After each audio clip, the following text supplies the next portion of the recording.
요한일서 내용을 다시 한번 보지요. 사도 요한이 나이가 많이 들었습니다. 세상을 떠날 날이 얼마 남지 않았습니다.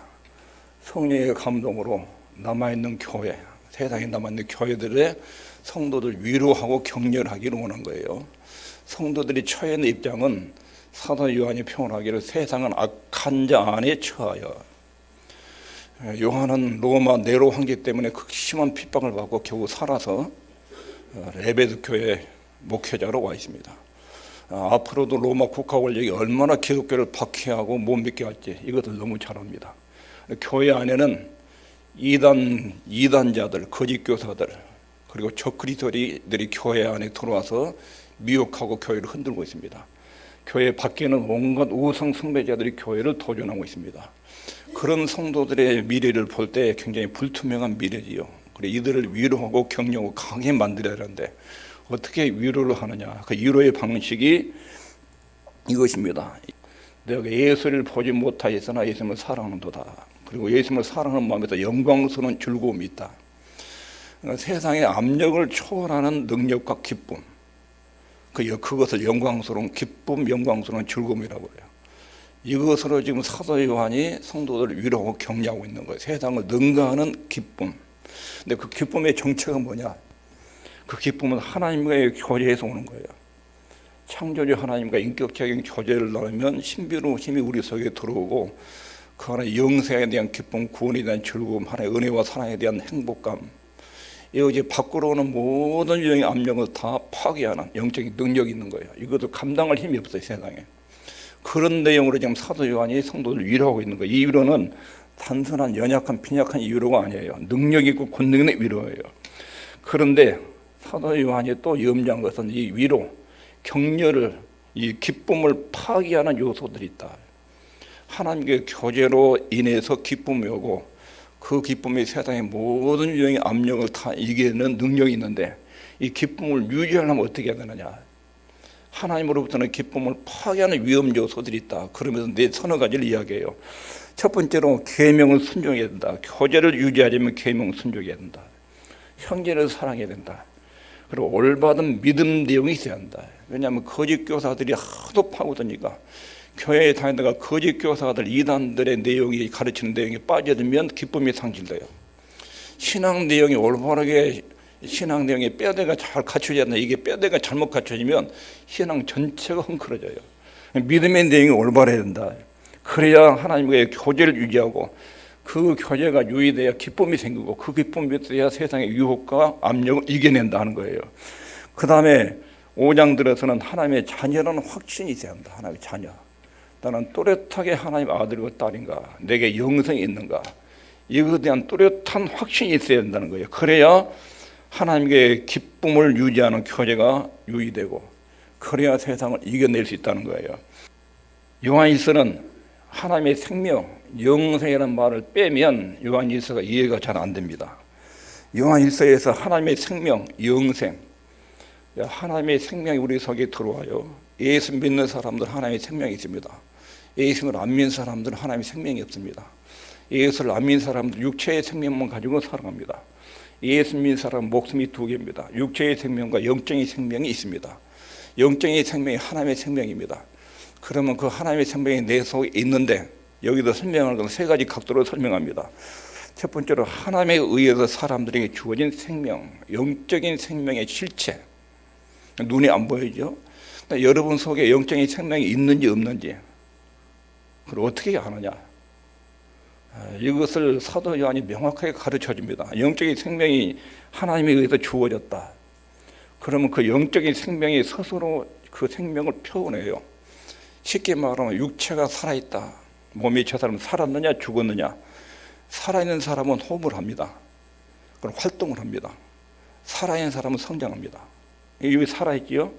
영혼도 마찬가지예요. 영적 생명이 살아있는 사람은 반드시 영적 생명이 밖으로 표출되게 돼 있어요. 나타나요. 그게 안 나타나면 죽은 거예요. 그렇게 영적 생명을 확인하라는 거예요. 그리고 그 생명에 소유하고 있는지 점검해야 돼요. 나는 과연 영적 생명이 있느냐 없느냐 이것을 또렷하고 확실하게 점검해서 나는 구원받았고 영적 생명이 틀림없이 있다. 그래야 거기서 하나님의 교제가 이루어 있다는, 교제를 할 수 있는 자격이 있다는 걸 알게 되고 그 생명 자체를 즐기는 행복의 속에 있습니다. 이것이 하나님의 생명에 대해서 본문에 대해서 언급하고 있는 내용입니다. 4장 1절에 보면 사랑하는 자들아 영을 다 믿지 말고 오직 영들이 하나님께 속하였나 시험하라.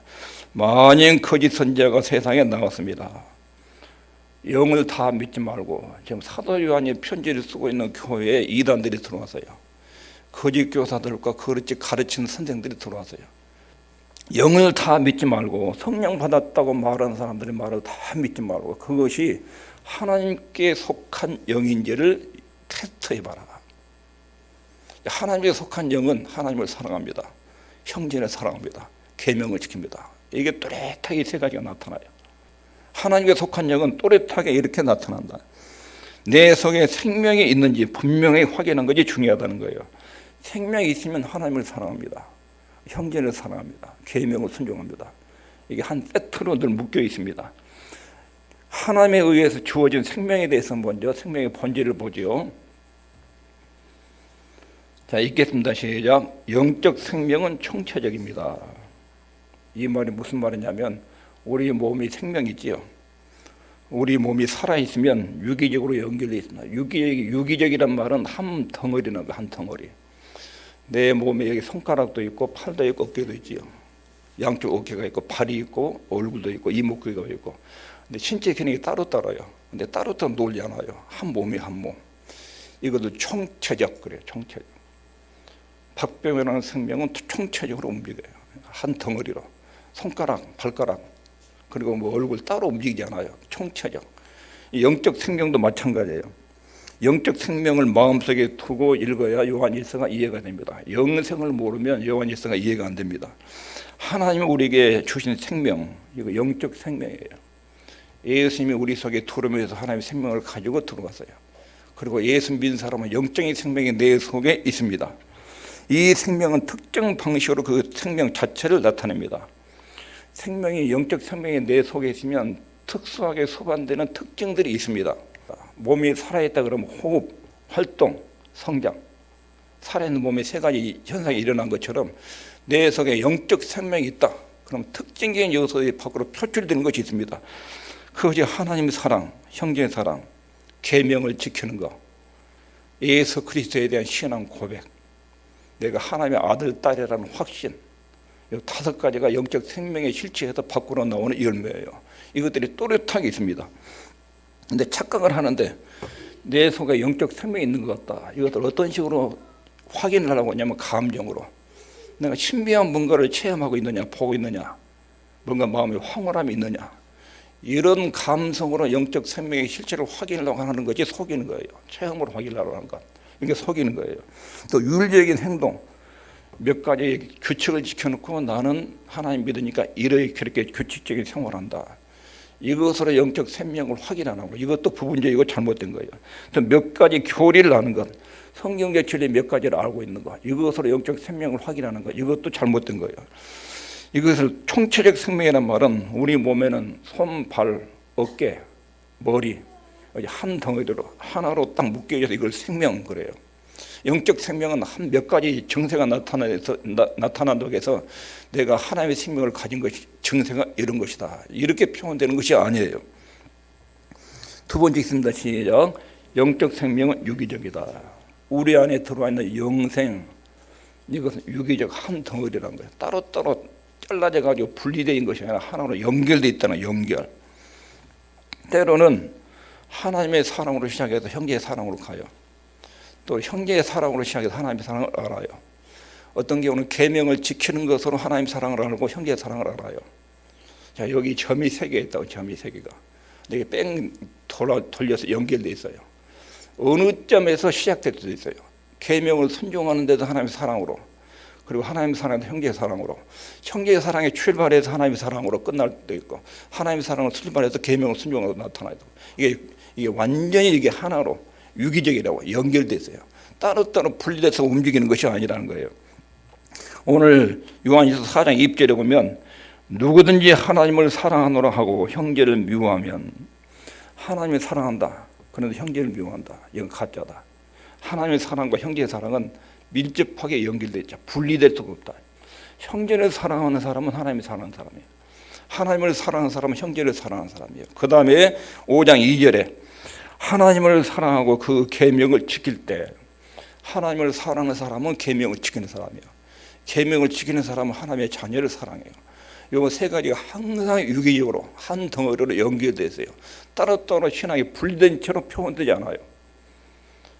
자, 영성이 있으면 주님을 사랑하고 형제를 사랑하고 계명을 지키고, 이게 분리되지 않고 완전히 유기적으로 연결되어 있어요. 이게 영적 생명이에요. 5장 3절에도 하나님을 사랑하는 것은 이것이니 우리가 그의 계명들을 지키는 것이라. 그의 계명들은 무거운 것이 아니로다. 사도 요한이 이것을 계속 반복하고 있는 이유는 적 그리스도와 거짓 교사들이 영성이 없는데, 영성이 없으니까 이 세 가지가 안 나타나요. 하나님의 사랑, 형제의 사랑, 계명 순종이 안 나타나요. 예수님에 대한 신앙 고백도 왜곡돼 있어요. 그런데 성도들 속아요. 그러니까 분별력을 가르치기 위해서 하나님을 믿는 사람은 뚜렷하게 영성이 하나님의 사랑, 형제의 사랑, 계명 순종하는 것, 예수 그리스도에 대한 신앙 고백, 하나님의 자녀 확신, 이게 있다. 그러나 너희들 속에 들어있는 거짓 교사들과 적 그리스도들은 거기 없다. 그리고 4장 6절에 보면 우리는 하나님께 속하였으니 하나님을 아는 자는 우리의 말을 듣고, 하나님께 소속된 사람은 사도 요한이 증거한 말씀을 받아들인다. 사도 요한이 증거하는 말씀을 받아들이지 않고 거부하는 사람들 하나님에 속한 사람이 아니다. 이렇게 아주 분명하게 가르쳐 줍니다. 적 그리스도와 거짓 교사들이 영성이 없는데도 사람을 속이고 있다. 이 사람들이 말하는 영성은 신비체험, 뭔가 마음으로 뭔가를 경험한 것이 영성을 가진 사람들의 증거다. 그리고 어떤 도덕적인 품행 몇 가지를 가지고 이런 도덕적인 행동이 나오면 영성이 있는 것이다. 이렇게 말하는 건 잘못된 것이라는 거예요. 그래서 요한은 영적 생명이 있는지 없는지를 분명하게 알려줍니다. 마귀가 너희들을 유도할 때 이것이 영적 생명을 가진 사람, 이것이 하나님의 자녀의 증거다. 왜곡되게 유도하는 요소들이 있다. 이거 속지 말아라. 이거 지금 분명하게 이야기합니다. 거짓 교사들, 적 그리스도가 너희를 타락에 만들었다. 그러나 영적 생명의 실체는 유기적이다, 총체적이다. 이 영적 생명의 실체를 잘 봐라. 이단과 정통 그리스도인들의 차이가 여기에 있다는 거예요. 영적 생명의 실체는 형제를 사랑하고 하나님 사랑하고 계명을 지키고 예수 그리스도에 대한 신앙 고백이 있고 하나님의 자녀 확신이 있고, 이 5가지가 영적 생명이 밖으로 표현되는 증세라는 거예요. 요한일서에서 말하는 충만한 기쁨, 이것이 모든 외압을 이겨내는데, 환난과 역경을 이겨내는데 충만한 기쁨은 하나님과의 교제에서 나온다. 그리고 그 하나님과 교제를 유지하려면 형제 사랑, 계명 순종, 하나님 사랑, 예수 그리스도에 대한 정확한 신앙 고백, 신앙 고백, 믿음 고백이라고 하는데, 믿음 고백은 예수님은 하나님이시고 인간입니다. 왜 하나님 인간의 모습으로 왔습니까? 인간과 하나님 사이의 죄 문제를 십자가로 처리하기 위해서 오셨습니다. 그게 믿음 고백이에요. 그 믿음 고백이 정확해야 교제가 유지되고 기쁨이 유지돼요. 이게 틀어지면, 믿는 내용이 틀어지면 우리 몸에 뼈가 틀어진 것 같아요. 뼈가 틀어진 사람이 혈압을 운동을 해도 몸에 회복이 안 됩니다. 뼈가 틀어지면 장기들이 다 틀어집니다. 근육도 틀어집니다. 그러면서 몸 전체가 통증합니다. 예수 그리스도에 대한 신앙 고백이 왜곡된 것이 딱 들어가면 그 사람은 하나님의 기쁨을 상실합니다. 평생 가도 하나님이 주는 은혜를 모릅니다. 그리고 우리가 하나님의 자녀라는 사실이 불확실하다면, 내가 영생을 얻은 하나님의 자녀다, 이 사실이 불확실하면 교제를 나누기 어렵습니다. 자, 이 영적 생명이 어떤 식으로 표현되느냐? 자, 우리 안에, 여러분 안에 영적인 생명이 있어요. 영성이 있어요. 하나님의 자녀라는 신분이 있고 영성이 있어요. 이것이 어떤 방식으로 표현되는가? 첫 번째 있습니다. 시작. 형제의 사랑으로 표현된다. 2절 있습니다. 시작. 우리가 하나님을 사랑하고 그의 계명들을 지킬 때에는 이로써 우리가 하나님의 자녀 사랑하는 줄을 아느니라. 제가 세 가지가 유기적으로 묶여 있어요. 하나님 사랑, 계명 순종, 하나님의 자녀 사랑. 영적 생명은 먼저 형제의 사랑으로 표현됩니다. 자, 내 속에 영성이 있으면 하나님의 자녀를 사랑한다. 하나님의 자녀된 사람들을 사랑한다는 것입니다. 우리는 다른 모습으로 태어납니다. 외모도, 신장도, 체중도 각기 다른 모양으로 태어나요. 그리고 지식도 경제적 능력도 각기 다른 탤런트를 가지고 있습니다. 자, 예수 믿고 하나님의 자녀가 된 사람은 형제를 사랑한다. 이게 구체적으로 뭘 말한가? 형제 사랑. 예수 믿는 사람 속에는 하나님의 은혜와 사랑을 압니다. 하나님이 나한테 베푸신 사랑을 압니다. 그 사랑은 크게 두 가지예요. 첫째는 창조. 하나님이 나를 지으셨다. 그분이 창조주다. 두 번째는 하나님 나를 죄에서 구속했다. 창조와 구속. 계시록에 보면 성도들이 막 찬양이 나오는데 찬양의 주제가 창조와 구속이에요. 우리 하나님 우리를 창조하셨다. 창조자 하나님을 높이고 그 하나님의 죄로 타락하고 망가진 우리를 십자가의 피로 우리를 용서하셨다. 어린 양의 피로 속죄했다. 이게 찬양의 주제예요. 그러니까 하나님의 사랑은 창조와 구속 사건을 통해서 내 안에 전달이 됐어요. 그리고 그 은혜와 사랑을 내가 경험을 했지요. 그러면 경험을 하면 그분을 사랑하는 것으로 나와요. 영생에 있는 사람은 하나님의 은혜와 사랑을 경험한 사람이에요. 그 은혜와 사랑을 안 사람은 그분을 경외하고 사랑해요. 그리고 그분을 사랑하면 그 다음으로 내 속에 그분을 사랑하는 정신이 있다는 걸 알아요. 내가 주님을 사랑하는 마음은 하나님의 은혜와 사랑을 깨닫는 데서부터 출발해요. 하나님이 나를 사랑하는 사랑을 내게 전달해서 그 사랑을 알면 자연적으로 그분을 사랑하는 반응이 나오는 거예요.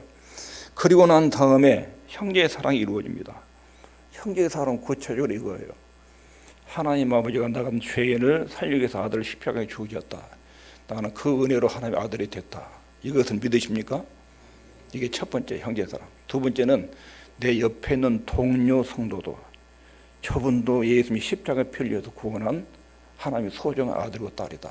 이렇게 보는 거예요. 옆에 딱 볼 때. 그리고 하나님이 내 아버지, 옆에 있는 성도도 하나님 아버지, 아버지가 같으니까 하나님 안에 한 가족이다. 세 번째. 그리고 하나님 앞에서 한 가족은 지상에서도 한 가족이고 죽어서도 천국에서도 하늘에 같이 살 가족이다. 여러분 마음속에 형제를 볼 때 꼭 그렇게 의식하기 바랍니다. 십자가에서 내 허물과 죄를 용서하신 하나님의 사랑. 그래서 형제에게서 모순점, 미성숙한 점, 괘씸한 행동이 나와도 나한테도 저런 것이 있는데 하나님 나를 용서하고 받아줬으니까 나도 이것을 문제 삼지 않아야지. 저 사람이 나한테 뭐라고 잘못해가지고 함부로 말했는데 본의 아니든 고의적이든 그렇게 실수도 하지. 나도 내 입이 그런데. 그리고 형제의 문제를 꼬집어내고 지적하고 질타하고 공격하고 그러지 않은 거예요. 왜냐하면 한 가족이 한 가족. 밖에서 막 소문도 안 내요. 우리 가족 이야기를 다른데 수치스러운 이야기하면 가족 망신잖아요. 하나님이 나를 십자가에서 사랑했다. 내 형제도 사랑했다. 우리는 아버지를 같이 믿는 하나님의 가족이다. 천국에서 영원히 살 사람들이다. 이 생각을 가지고 형제를 대하는 성김의 모든 봉사의 태도, 이것이 형제 사랑이에요. 구체적인 행동 하나하나를 찝어서 말하는 게 아니라 그런 정신을 가지고 말을 하고 기도를 하고 격려를 하고 물질을 나누고 그렇게 나타날 수 있지요. 근데 기본적인 마음은 나도 주님 자녀, 이 사람도 주님 자녀. 예수님 십자가의 피가 나한테도 이 사람에게도 우리 혈육의 가정보다 이 사람은 영원히 천국에도 같이 살 형제, 하나님 나라에서도 한없이 영원히 같이 살 형제. 그것이 형제 사랑이에요. 형제 사랑. 하나님을 사랑하지요. 예수님 십자가의 사랑을 하고 그분을 사랑해요. 이 사람들은 하나님의 자녀를 사랑해요. 그게 너무 자연스럽게 나와요. 분리될 수가 없어요. 하나님을 사랑한다 하면서 옆에 있는 사람을 마귀 자식으로 보면 그 사람은 하나님을 사랑하는 거 가짜예요. 하나님의 자녀가 동료 성도를 마귀 자식으로 마귀라고 막 공격을 하고 그건 굉장히 미움이죠. 이건 하나님의 자녀의 표시가 아니에요. 자, 두 번째 생명의 표현밖에 형제의 사랑. 두 번째는 계명 지키는 것으로 나와요. 계명 지켜서 읽습니다. 시작. 우리가 하나님을 사랑하고 그의 계명들을 지킬 때 하나님을 사랑하면 그의 계명을 지킵니다. 하나님을 사랑하는 사람은 하나님의 말씀을 기쁘게 듣고 지킵니다. 요한복음 14장 21절 있습니다. 시작. 나의 계명을 가지고 지키는 자라야 나를 사랑하는 자니. 하나님을 사랑하면 계명을 지키고 계명을 지키는 사람은 하나님을 사랑하고 이것도 분리될 수가 없습니다. 계명을 지킨다는 거 어떤 뜻인가? 5장 요한일서 5장 3절 있습니다. 시작. 하나님을 사랑하는 것은 이것이니 우리가 그의 계명들을 지키는 것이라. 그의 계명들은 무거운 것이 아니로다. 계명을 지킨다는 것이 뭔가? 문제가 되는 것은 하나님 말씀에 대한 내 태도예요. 하나님 말씀에 대한 여러분과 저희 태도를 한번 점검해 보죠. 하나님 말씀을 딱 마주 대할 때, 하나님을 딱 마주 대할 때 그것이 불쾌하게 느낍니까? 불쾌하게. 계명을 마주쳐야 할 때 하나님 나한테 왜 불가능한 내용을 자꾸 하라고 명령하시는가? 불쾌하게 느끼고 하나님은 할 수 없는 명령을 가지고 나를 자꾸 올가매냐? 왜? 그래 죄인으로 몰아세우고 심판을 때린다고 그렇게 겁을 주냐? 이렇게 하나님 말씀이 괘씸하게 들리고 불가능한 것을 자꾸 요구하는 아주 나쁜 하나님이 느껴지고 하나님 말씀 때 불쾌하게 느껴지고 그러면 그건 하나님의 자녀가 아니에요. 하나님 사랑한 것이 아니에요. 근데 이런 것이 있어요. 하나님 말씀을 듣는데 내 모자람 때문에 마음이 애리고 아파요. 하나님 말씀에 미달된 내 모습 때문에 애리고 아파요. 그것도 정상이에요. 정상. 하나님의 아들, 딸이 하나님 말씀대로 살고 싶어요. 그런 말씀을 들으면 그 말씀이 옳다는 것도 믿어요. 그런 말씀을 듣고 싶어요. 그런데 내 모습이 너무 미달돼요. 그것 때문에 아파한 것은 이건 거부하는 것이 아니에요. 그건 정상적인 거예요. 그런데 하나님 말씀을 들을 때 자꾸 불쾌하게 생각해요. 왜 이룰 수 없는 명령을 자꾸 나한테 올가매를 씌워가지고 힘들게 만드냐. 이렇게 여기는 것은 하나님을 사랑한 것이 아니에요. 자, 여기 끝부분에 빨간 것이 있습니다. 시작.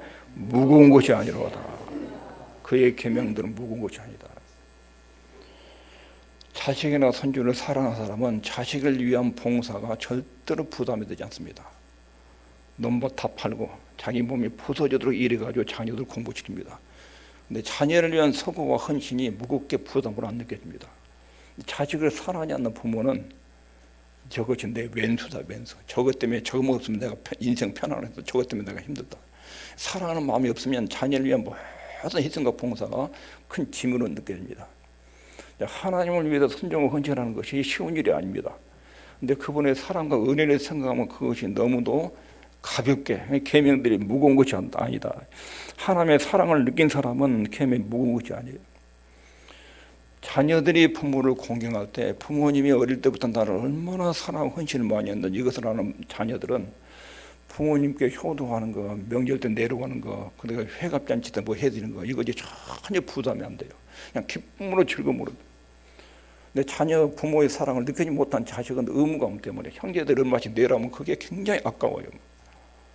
하나님의 사랑을 못 느낀 사람은 주님을 위한 희생과 헌신이 부담스러워요. 그러나 주님의 은혜와 살아나는 사람은 그분의 계명, 그분의 말씀, 명령을 지키는 것이 굉장히 가볍습니다. 자, 진정한 그리스도인들은 하나님의 말씀에 대한 거부감이 없습니다. 하나님 말씀이 옳습니다. 하나님 말씀이 맞습니다. 다만 내가 모자랍니다. 내가. 그리고 그 말씀을 즐겁게 듣습니다. 하나님 말씀을 들을 때 자기 실패와 자기 죄를 예민하게 자각할 수 있습니다. 하나님 말씀에 빛이 내게 조명되면 내 모습이 보이면서 거기서 상당한 고통과 아픔을 느낄 수 있습니다. 그런 것을 여기서 말하는 것이 아닙니다. 그건 즉위 정상적인 것입니다. 하나님 말씀을 들을 때 불쾌하게 여기는 거, 이것은 하나님의 사랑이 아닙니다. 하나님 말씀이 옳고 내가 그렇게 살기를 바라고 그런데 내가 모자라서 아파하는 것, 이것은 정상적인 것입니다. 나는 예수님을 닮아야 될 사람이다. 그의 계명과 말씀은 가벼운 것이 가볍고 무겁지 않다. 이렇게 느끼는 것이 정상입니다. 자, 그리고 나서 영생의 여부를 점검하는 기준, 내게 영생이 있느냐, 내게 정말 거듭난 생명이 내 속에 있느냐, 하나님의 생명이 내 속에 있느냐, 이것을 점검하는 기준이 내 기독교적인 삶, 교회에 나오는 것이 고역이냐 기쁨이냐. 예를 들면 주일날 교회 온 것이 고역입니까 기쁨입니까? 불쾌하게 이고 반대하고 벗어나려고 노력하고 언젠가는 내가 우리 부모님 밑에만 떠나면 교회를 안 나갈 것이다. 지금 부모님 눈치 보이러 교회를 다니는데, 아내 남편 눈치 보이러 가정의 평안에 다니는데 교회만 나면 나는 여기 벗어난다. 교회에 나오면 고역이야, 고역. 고역이니까 교회에 나와서 제일 시간이 빨리 보내면 잠자는 거예요. 한숨 자고 나오면 금방 예배 드릴게. 오늘 갔다 왔다. 이것을 위로받는 거예요. 교회에 나온 것이 고역이면 이것은 영생이 없는 거예요. 기독교 신앙이 내 인생의 가장자리, 저 끝에 있는가?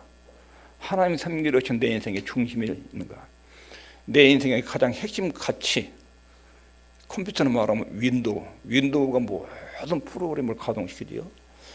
하나님 섬기는 게 그 자리에 있는가? 아니면 변두리, 내 생활의 경제활동, 직장, 여러 활동 중에 종교생활, 그래가지고 저 끝에 경제생활 하나 있어요. 시간 나면 가고 안 나면 안 나가고. 언제든지 버릴 수 있는 신앙을, 언제든지 교회의 신앙을 버릴 수 있는 취임생활, 종교생활 끝에 있는지, 이걸 보면 영생이 있는지 없는지를 확인할 수 있습니다.